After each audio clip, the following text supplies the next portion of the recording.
ఇలా అమ్మాయిల వెంట పడేవాడిని చెప్పుతో కొట్టాలి. Reason number 3, job.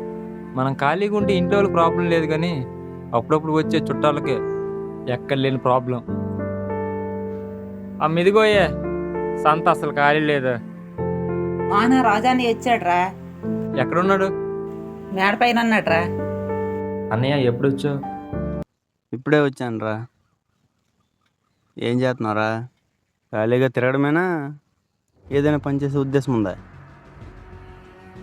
ఇలా సరుకులు తెచ్చుకుంటూ జీవితం మొత్తం గడిపేస్తావా?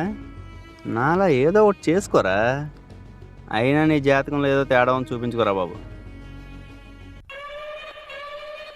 ఎవడు ఖాళీగా తిరగాలనుకోడు. అయినా ఎవడు ఎప్పుడు సెటిల్ అవుతా నీకు తెలుసా? ఏదో గొప్పగా నువ్వు పొడి చేసినట్లు ఫీలింగ్ ఏమకే. ఏంటి నీలో ఏదో ఒకటి చేసుకోవాలా? అయినా నీకు నాకు కంపారిజన్ ఏంటి?